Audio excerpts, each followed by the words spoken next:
룻하고 롯하고 많이 헷갈리시죠? 그러니까 롯은 남자고 룻은 여자입니다. 그러니까 그렇게 기억하시면 돼요. 롯은 창세기에 나오고 룻은 룻기에 나옵니다. 그러니까 룻기를 여러분들 기억하셔야 되는데 제가 제일 선택하기 어려운 것들이 뭐냐면 물건 살 때 제일 어려워요. 그래서 물건 살 때 이제 특히 옷을 살 때 제가 굉장히 힘들어합니다. 그래서 저한테 선택권을 주면 아내가 굉장히 싫어합니다. 왜 그러냐면 그 옷은 언젠가 버릴 거라는 거죠. 그래서 재작년에도 한번 옷을 샀는데 아내가 이제 버리자 그래서 버렸습니다. 그래서 제가 아내 처음 만나러 나가는 날 제가 옷을 선택을 할 줄을 잘 모르거든요. 그냥 뭐 막 입고 다니고 그랬는데 같이 이제 자취하던 그 목사님 한 분이 그때 이제 같이 신학교 동기였는데 형 그 옷 입으면 형은 안 돼. 그래가지고 머리끝부터 발끝까지 코디를 다 해줬습니다. 그리고 나가서 만났는데 성공한 거예요. 그러니까 저는 저의 선택을 별로 신뢰하지 않거든요. 근데 잘 모르겠어요. 옷을 고를 때 도대체 뭘 가지고 골라야 될지 모르겠어요. 요새 배가 조금씩 나오기 시작하니까 사이즈를 중심으로 골라야 될지 뭐 이런 것들이 저한테는 고민이에요. 그래서 우리가 선택을 한다라고 했을 때 여러분들 쉽게 선택하시는 분이 있는가 하면 그 선택을 쉽게 하시는 분의 이유는 뭐 선택을 쉽게 하는 사람은 기준이 명확해요. 뭐를 봐야 되는지가 굉장히 명확해요. 그래서 딱 보면 이거야. 그래서 단순하게 선택한다라는 거죠. 선택이 복잡해지면 사지 마십시오. 선택이 복잡해지면 사지 말아야 됩니다. 그 제가 제일 어려운 것 중에 하나가 물건 선택하는 거고, 그리고 가족들하고 여행할 때 숙박 시설 선택하는 거예요. 이거 도대체 힘들어요. 이게 잘못하면 욕을 얻어먹거든요. 그래서 그게 가장 어렵거든요. 근데 선택을 할 때 우리가 가장 힘들고 어렵지만 우리가 불가피하게 무언가를 선택할 때 여러분 우리가 기준이 무너지면 그 선택은 굉장히 우리를 힘들게 하고 우리를 스트레스 받게 하고 우리를 우울증으로 빠지게 하는 그런 요인이 되기도 한다라는 거죠. 오늘 제가 가장 많이 설교하는 그 예화로 드는 선교사님 중에 한 분인데요. 로버트 하디라고 하는 선교사님이 계셨습니다. 1890년에 한국에 오셨는데 한국에 오실 때는 의료 선교사로 오셨어요. 의사 면허증이 있었고 캐나다 출신의 의사 면허증이었고 한국으로 오게 된 계기는 캐나다 YMCA에서 막 그 선교의 열기가 막 일어나니까 그 우리나라에 왔던 캐나다 선교사님이 3분 계신데 그 중에 한 분으로 2분은 목사님으로 오셨고 2분은 어디 파송도 아니고 YMCA 파송인데 의사로 왔어요. 그래서 재중원의 임시 원장을 하기도 하고 그랬는데 부산에 가서 의료 사역을 했거든요. 그리고 외국인들하고 일본인들을 상대로 의료를 행위를 하다 보니까 일반 한국 사람들은 돈이 안 되는데 외국인들하고 일본인들한테는 돈이 된단 말이에요. 그래서 돈도 어느 정도 벌게 됐고 안정적인 삶도 하고 부산으로 오는 선교사들을 안내해주고 한국에 대해서 조선에 대해서 소개해주는 역할도 했던 게 하디 선교사였거든요. 그런데 문제는 뭐냐면 1896년에 이렇게 왔는데 태어난 지 하루 만에 딸이 죽어요. 세 번째 딸이 태어난 지 하루 만에 죽습니다. 그리고 얼마 있다가 그 가족들과 아내가 말라리아에 걸립니다. 말라리아가 이 동남아나 이런 데서 걸리는 질병이 아니고요. 이 당시에는 우리나라의 일반적인 질병이었거든요. 그 말라리아에 걸리다 보니까 도저히 치료할 수가 없어서 어디로 돌아가냐면 캐나다로 돌아갑니다. 캐나다로 돌아가는데 그러면 여러분들 조선으로 다시 올 수 있을까요, 없을까요? 딸이 죽었고 아이들 둘이 남았는데 두 아이가 말라리아에 걸려서 다시 캐나다로 돌아와야 했던 그 상황이에요. 아내도 그렇고. 그런데 하디 선교사는 다시 돌아갈 거라고는 생각을 못했다고 그래요. 조선으로 다시 돌아가. 그런데 가는 곳마다 자기 입술에서 조선의 선교에 대해서 여러분들 조선의 선교를 해야 됩니다라고 얘기하고 있다라는 그 자신을 발견하게 되고 그리고 또 한 가지 뭐를 하게 되냐면 의료 선교로 복음을 전하는 것이 불가능하다는 사실을 다시 깨달아요. 내가 병원 고쳐줬는데 조선에서 했던 자신의 일들을 돌아보니까 내가 복음 전하러 갔는데 복음을 안 전하고 병만 고치고 있더라는 거죠. 그래서 그 사람들에게 예수님 믿으십시오. 하나님이 당신을 사랑합시다. 그 한마디를 못하고 온 것이 그것이 한이 돼서 하디 선교사가 다시 조선으로 가기로 마음먹었을 때 의료 선교를 포기합니다. 그리고 의료 의사이기는 하지만 의료 선교사가 아니라 복음을 전하는 선교사로 가기로 다짐하고 결단을 하고, 그리고 한국으로 다시 들어와요. 그리고 캐나다 YMCA가 아니라 미국 남감리에 파송을 받아서 정식으로 선교사로 들어옵니다. 그리고요, 진짜 열심히 사역을 했어요. 교회도. 그리고 우리나라에 들어와서 난감리교에서 목사 안수를 받았어요. 목사 안수를 받고 원산으로, 그다음 강원도에서 개성에서 강원도에서 그리고 원산으로 그 길을 1년에도 몇 번씩 오고 가면서 교회를 짓고 세례를 주고 교육을 하고 양육을 했다고요. 그런데 1903년쯤 됐을 때 이런 고백을 합니다. 열심히 사역을 하고 막 돌아다니면서 사역을 하고 났을 때 이 하디 선교사가 고백하는 거예요. 1년 동안 조금은 나아진 것 같지만 교인들의 영적 상태는 기대 이하입니다. 주의를 지키지 않은 이유로 징계받은 세례교인과 학습교인이 여러 명 있고, 그리고 어느 교인 하나 횡령을 하고 타락의 문제로 출교를 해야 했습니다. 그러니까 교회에서 내쫓아버린 거예요. 너무 타락했다라는 건 성적으로 타락한 거예요.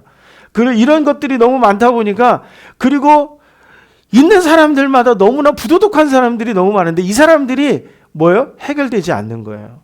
그래서 교회 출석을 금지시킬 정도로 아무리 노력을 하고 열심을 내는데, 내가 이렇게 열심을 내는데도 불구하고 할 수가 없는 그러한 모습들이 있었다라고 하는 거죠. 그리고 또 이렇게 고백합니다. 나는 3년 동안 강원도에서 처음으로 교회가 세워진 지경대, 그 김하라고 하는 지역에 있는데, 지경대에서 다른 어떤 지역보다 열심히 일했지만 선교의 사역은 실패했습니다. 이렇게 고백하는 거예요. 나에게 말할 수 없는 타격을 주었고, 어떻게 해요? 영적으로 좌절감을 준 거예요. 그래서 절망에 빠지게 그렇게 만들었대요. 그 아이를 잃었던 땅이에요. 그리고 다시 복음 전파에 힘을 얻고 다시 돌아와서 열심히 복음을 전했는데 어떻게 됐어요? 무너졌어요. 자기가 무너졌어요. 그리고 자괴감에 빠졌고, 그런 상태로 1903년에 원산이라고 하는 곳에서 원산에 있는 여선교사들이 기도의 인도를 부탁을 합니다. 여러분들, 이 선택은 어떤 거냐면, 그 당시에 하디는요, 어떤 선택을 하려고 마음먹고 있었냐면 한국을 떠나겠다라고 하는 생각을 가지고 있었을 때예요. 근데 1903년 8월 24일 날 일주일 동안 원산에서 여선교사들의 모임에서 기도 인도를 하게 됩니다. 그런데 설교를 하는 중에 성령의 임재를 경험해요. 그리고 성령이 임재하셨더니 뭐라고 공개적으로 회개하기 시작했느냐면, 나는 내 자신과 내 교만함, 특히 어떤 것들, 내가 한국 사람들이 유색인종이라고 황인종이라고 하는 것 때문에 그들을 차별하고 그들을 하대했던 것들을 공개적으로 고백합니다. 그리고 저러한 부분들, 내 선교는 그래서 실패했습니다라고 하는 것을 고백한다라는 거예요. 여러분들, 선교사가요, 앞에 나가고 그 현지인들을 앞에다 그 다른 선교사들 앞에다 놓고 내 선교는 실패했습니다, 나는 지금 이런 상태입니다라고 고백한다라는 것은 쉬운 일이 아니란 말이에요. 그리고 회개의 역사가 그렇게 나타나기 시작해요. 이 당시에 이 기도에 가기 직전에 무슨 일이 있었느냐면, 제가 몇 번 다른 교회에서 설교할 때 말씀을 드렸었는데요. 이 기마라고 하는 이제 철원에 있는 지역에 세웠던 그 교회가 그 순회 전도를 하고 돌아왔더니 가장 믿을 만한 사람한테 교회를 맡겼는데, 그 교회가 1년 만에 뭐로 바뀌었냐면 주막으로 바뀌었어요. 그 사람이 교회를 팔아먹은 거예요. 가장 믿을 만한 사람한테 교회를 맡겼는데 그 사람이 교회를 팔아먹고 주막으로 만들어버린 거예요. 그 사건이 하디 선교사를 가장 큰 자괴감으로 절망감에 빠지게 만들었다라고 하는 거거든요. 여러분, 이쯤 되면 어떤 선택을 해야 정상적인 거죠? 이 정도면 돌아가면 돼요. 아니면 본업으로 돌아가면 자기는 살만해요. 의사로 돌아가면 살만해요. 특히 어디에서? 한국이 아니어도 괜찮아요. 어디로 돌아가면 캐나다 가가지고 미국 가가지고 조선에 선교하십시오 이런 거 해도 되는 거 아니겠어요? 그런데 이 설교 이후에 하디 선교사가 하나님이 주시는 새로운 힘을 얻습니다. 그리고 어떤 선택을 하냐면, 이 조선을 위해서 자기의 모든 것을 다 바치기 시작해요. 더 재밌는 거는요, 이 기도회가 끝나고 원산에서 대부흥운동이 일어나요. 하디가 가는 곳마다 성령의 임재가 일어나고 회개의 역사가 나타나요. 그런데 9월 달에 아들이었던 6살 난 아들이 병에 걸려서 죽습니다. 그럼에도 불구하고 하디는요, 멈추지 않습니다. 하디가 가는 곳마다 원산에서 평양에서 개성에서 서울에서 하디가 가는 곳마다 놀라운 성령의 역사가 만들어지고요. 1907년에 평양에서 대부흥운동의 그런 도화선이 되어져요. 이 성령의 역사를 경험한 사람들이, 선교사들이 기도로 준비하기 시작했던 것이 바로 평양 대부흥운동이었거든요. 여러분, 하디의 선택, 좌절감과 절망감이 있었을 때 하디의 선택은 어떤 거였죠? 하나님이었어요. 하나님이 자기해 주시는 그 마음으로 선택했다고요. 하디에게 어떤 도움이 있죠? 조선에 남는 것이 하디에게 어떤 도움이 있냐고요. 어떤 유익이 있죠? 없어요. 결론이 뭐예요? 아들을 잃은 거였어요. 그런 하디가 왜 이 조선에 남는 것을 선택하죠? 선교의 실패자였음에도 불구하고 왜 조선에 남는 것을 선택하느냐는 거예요. 하나님이 주신 마음 때문에 그런 거예요. 여러분, 우리는 무언가를 선택할 때 선택하는 기준은 대개 두 가지가 있어요. 하나는 상식적인 기준이에요. 그렇지 않아요? 여러분, 옷을 고르는 것은 어떤 기준 안에서 옷을 고를 수 있어요? 내가 가지고 있는 상식적인 기준 안에서 고르는 거예요. 그래서 여러분, 내가 선택을 못할 때는 옷에 대한 센스가 있는 사람한테 부탁하면 되는 거예요. 그래서 고르면 되는 거죠.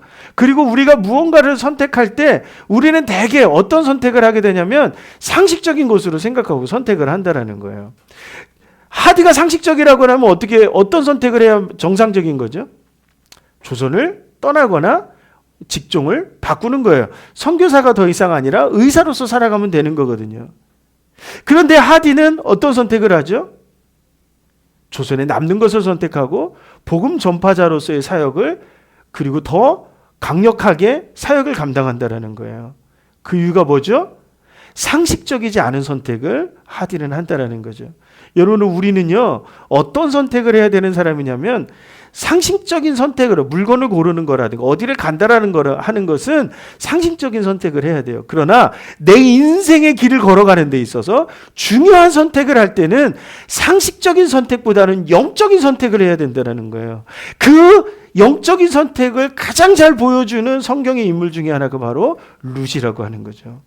여러분, 룻은 어떤 사람인지를 한번 살펴보면, 룻은 이스라엘 사람이고 이스라엘 사람이었던 기련이라고 하는 사람과 결혼한 모압 여인이었습니다. 그러니까 이방 민족이에요.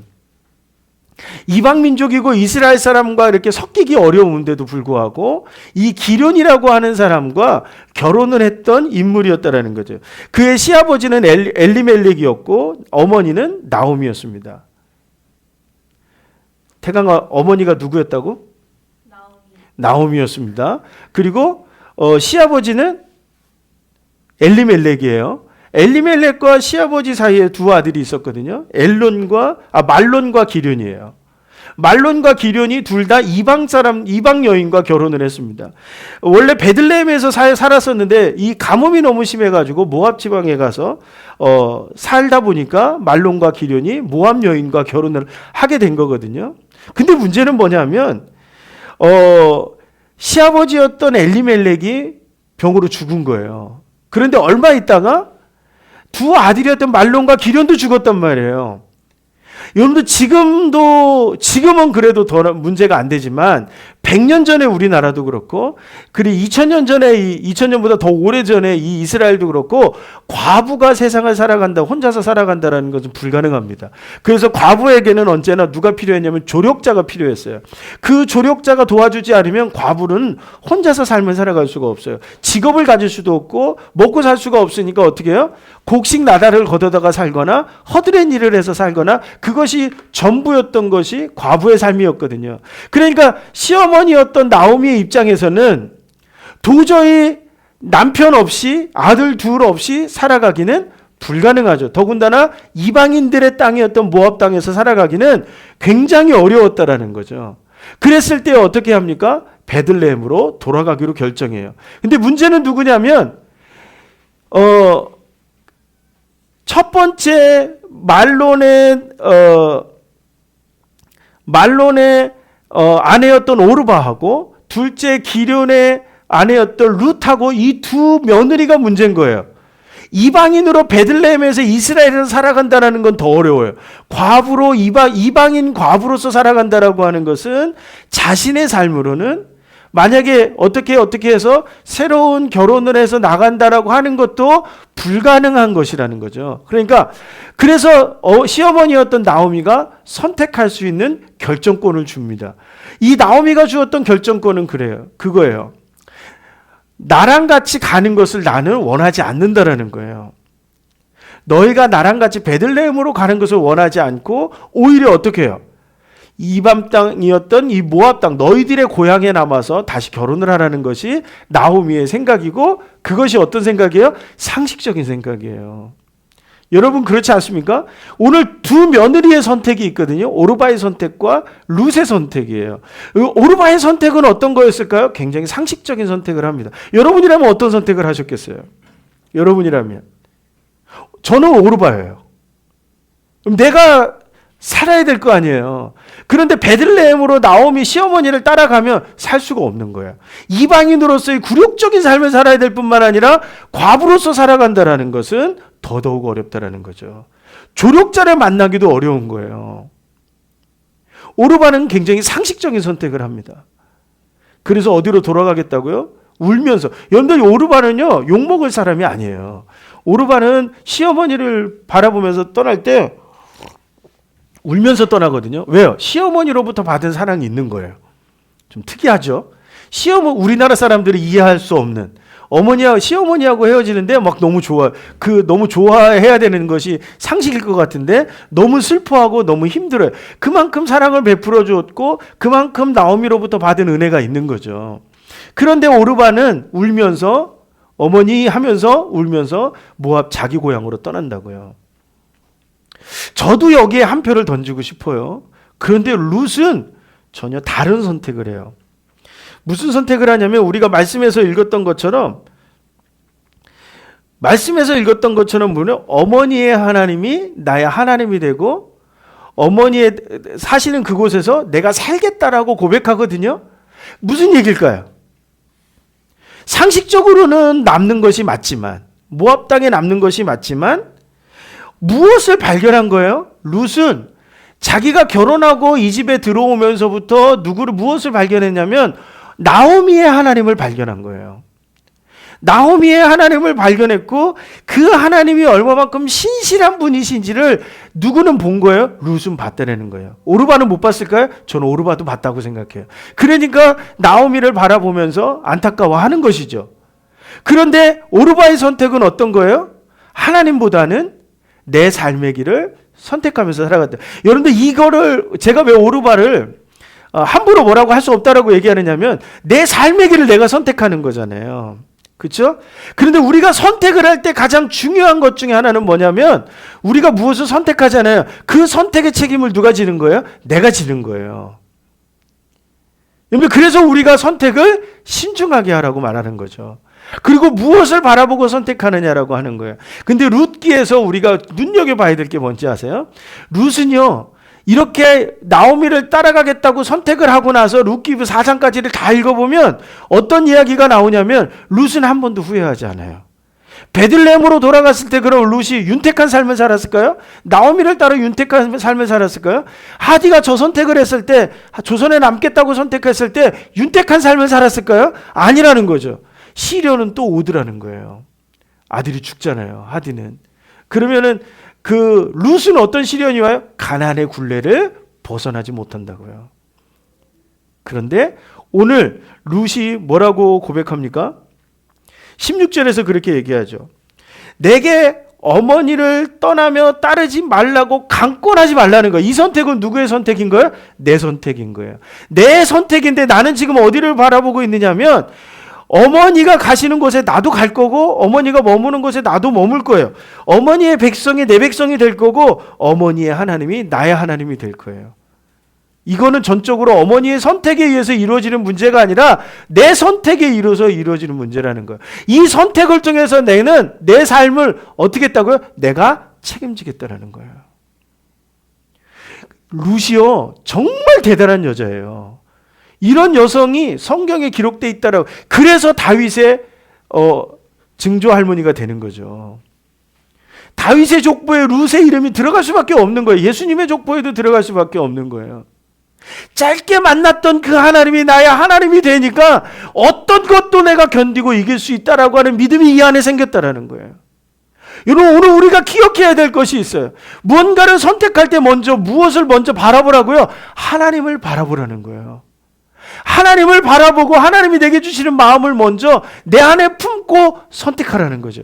그러고 나면 어디를 가든지 무엇을 하든지 선택에 있어서 당당해지는 거예요. 그런데 선택의 책임은 누구에게 있다고요? 내게 책임이 있는 거예요.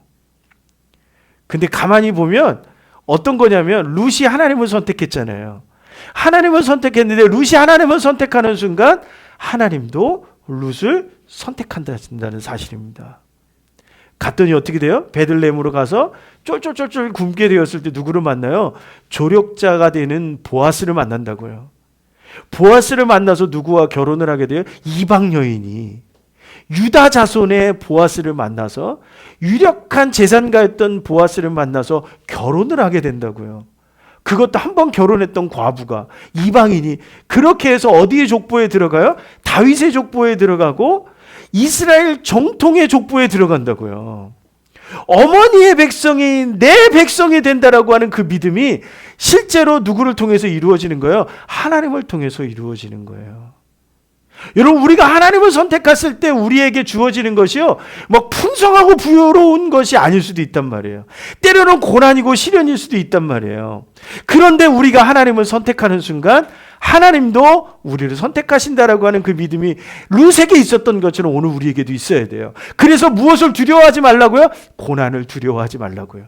내게 다가올 시련을 두려워하지 말라고. 내가 하나님을 선택하는 순간 하나님도 나를 선택하신다고요. 그리고 우리에게 말씀하시죠. 두려워하지 말라, 놀라지 말라. 나는 내가 너와 함께함이니라 이렇게 말씀하시는 거예요. 그러니 좌로나 우로나 치우치지 말라고요. 네가 하나님을 선택했다면 믿음으로 가라는 거예요. 룻이 믿음으로 선택하는 순간에 어머니를 따라가잖아요. 시어머니를 따라가잖아요. 이게 어떤 선택이라고요? 영적인 선택이에요. 영적인 선택이에요. 근데 우리에게 고민이 있죠. 어떤 고민이에요? 아무래도 하나님이 뭐라고 말씀하시는지 모르겠어요. 그렇죠? 그게 우리의 고민이잖아요. 아무리 기도하는데 성경을 읽는데 도대체 하나님이 나에게 뭐라고 말씀하시는지를 모르겠어요. 그래서 우리는 어떻게 해요? 선택을 못 해버려요. 왜 선택을 못 해요? 왜 우리가 그것을 하나님이 원하시는 게 뭔지를 우리가 왜 느끼지 못하죠? 우리가 하나님 앞에 단순해지지 못했기 때문에 그래요. 하나님의 말씀이 내 안에서 기억나지 않기 때문에 그래요. 그리고요, 하나님이 원하시는 것은요, 굉장히 단순해요. 그래서 하나님이 내게 그래, 하나님이 원하시는 이럴 때가 있단 말이에요. 특히 헌금을 할 때 우리가 되게 5천 원하고 10,000원이 있어요. 우리는 되게 어디로 가죠? 5천 원으로 가죠. 근데 한쪽에서 10,000원 해야 되지 않아? 그럼 그게 하나님이 주시는 마음일 수 있다라는 거죠. 내가 10,000원 해야 되나? 5,000원 해야 되지 않아? 이럴 때 그것이 하나님의 마음일 수 있다라고 하는 거죠. 그것을 하나님이 주시는 마음이라고 믿고 하는 거예요. 무슨지 아시겠어요? 하나님이 주시는 마음으로 믿고 하고 가라는 거죠. 우리가 믿고 가다 보면 하나님의 마음이 아닐 수도 있어요. 그러나 하나님을 내가 선택했다라는 거예요. 하나님 주시는 마음이라고 믿고 선택했다라는 거죠. 그럼 어떻게 해요? 하나님 원하는 길이 아니라도 돌리신다라는 거죠. 우리가 가는 길을 통해서 돌리시면서 가는 거예요. 믿음으로 가십시오. 믿음으로 하나님을 선택하라는 거예요. 오늘 룻이 믿음으로 하나님을 선택했다. 보여지는 것으로 선택하는 것이 아니라 믿음으로 하나님을 선택했더니 하나님도 룻을 선택하시더라는 거예요. 여러분, 어떤 문제를 놓고 기도하고 계십니까? 막 기도할 때 어떻게 해야 될지 몰라 당황할 때가 너무나도 많이 있으시죠. 특히 결정장애를 안고 계시는 분들 있으시잖아요. 도대체 무엇을 결정해야 될지, 짜장면을 먹어야 될지, 짬뽕을 먹어야 될지 고민하시는 분들. 그걸 왜 고민하죠? 그걸 왜 고민하죠? 아니, 오늘 짜장 먹고 다음에 짬뽕 먹으면 되는 거 아니에요? 오늘 짬뽕 먹으면 다음에 짜장 먹으면 되는 거 아니에요? 그걸 왜 고민하냐고요? 왜 우리가 그런 것들에 대해서 고민하죠? 두려움이 있는 거예요. 이거를 하면 어떻게 되지? 라고 하는 두려움이죠. 자꾸 내가 갖고 있는 상식으로 판단하려고 하는 거예요. 그런데 우리의 결정은 누구를 가지고 하나님이 주시는 마음으로 선택하는 영적인 선택이어야 돼요. 아이들이 아파요. 그러면 어떻게 하시면 돼요? 제가 지난번에 그랬잖아요. 손 얹고 기도하라고요. 그러면 이제 저에 대한 비난이 막 쏟아질 수도 있어요. 제가 아이들 기도를 해주는데 애들은 못 느끼거든요. 그래서 욕을 많이 먹고 있는데, 근데 여러분 어떻게 해요? 아이들이 있을 때, 아이들이 아플 때, 누가 아플 때 내가 하나님이 내게 주시는 마음은 어떤 거예요? 기도해 주라는 거거든요. 사실은요. 그러면 손을 얹고 기도해 주라니까요. 기도해 주시라고요. 그 믿음, 엄마의 믿음이, 아빠의 믿음이 놀라운 역사를 만들어가요. 집안에 몸이 불편하신 분들이 있으세요? 그러면 하나님이 뭐라고 말씀하실까요? 기도해 주라고 말씀하시는 거예요. 기도해 주면 되는 거예요. 기도해도 아무렇지도 않던데요? 당연히 아무렇지도 않겠죠. 왜? 역사는 누가 하시는 거예요? 하나님이 하시는 거예요. 하나님. 우리는 다 걱정해요. 이게 이루어질까 안 이루어질까.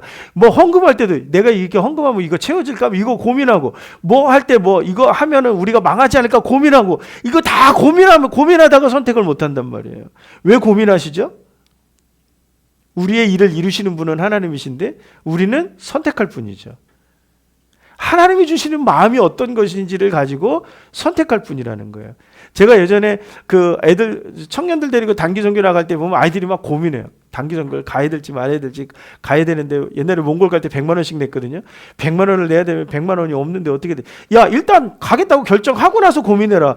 결정도 안 해놓고 네가 그걸 왜 고민하니? 이렇게 얘기했거든요. 그렇잖아요. 결정도 하나도 안 해놓고 무슨 고민을 왜 하는 거예요 도대체? 내가 가겠다고 결정을 하고 가다가 아르바이트를 하든 뭐든 하든 해가지고 100만 원 모으면 되는 거 아니에요.